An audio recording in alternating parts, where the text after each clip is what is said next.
The Divine Masculine Awakens, the journey from survival mode to sacred leadership. Let's talk about this, because there comes a time in a man's life where the survival just isn't enough anymore, where the grind, the hustle, the superficial ego, well, it all starts to feel shallow. This is the point where the awakening begins, not the point where he finds love, not the point where he's finally gotten his bag right, but the moment where he finally remembers who he is. This is the journey from survival mode to sacred leadership. Let's tap in and talk about this. What does survival mode look like for the divine masculine? The wounded masculine is taught incorrectly early in life how to survive. He's taught to suppress his emotions, wear his strength like a mask, and to measure his worth by what he can provide. Early on, this masculine becomes the provider and the protector, but very rarely does he become the filler. This masculine suppresses his own needs to fulfill roles that earn approval. He becomes addicted to performance and validation. And here's the kicker. On the outside, it may look like he's winning, but on the inside, he's really disconnected from his soul. You see, survival doesn't always look like struggle. It often looks like overachievement with no inner peace.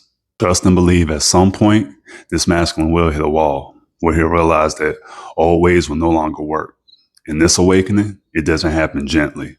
It'll be triggered by loss, betrayal, heartbreak, burnout, and the silent scream of a soul that can't be silenced anymore.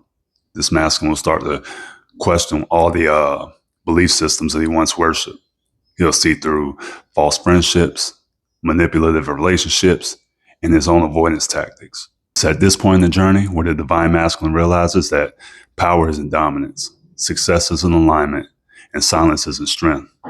When he finally surrenders, the real work can begin. This is a sacred walk, and it's not about trying to become better than others. It's about aligning with your highest self. And this masculine knows before he can lead others, he must first learn how to lead himself. So he reclaims his voice, his vulnerability, and his vision. He stops performing and he starts embodying. This sacred masculine, he doesn't lead from the ego. He leads from presence. He protects without control. He provides without overextending, and he listens without defensiveness. And when he speaks, people feel safe around him. He no longer needs validation from the world because he's in divine union with his purpose now. To the queens watching this message, if you've been holding the space for a man that's in survival mode, I need you all to understand this.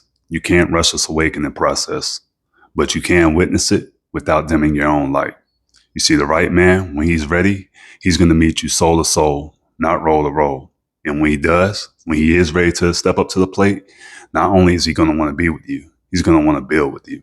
Not as a savior, not as a project, but as a partner in a divine union. So if you're a man that's watching this and you're starting to feel the shift, you're not seeing this video by accident. This is your call to step out of survival and to step into sacred leadership. And you don't have to be perfect to step into this role. You only need to be present. Your divine feminine is awaiting.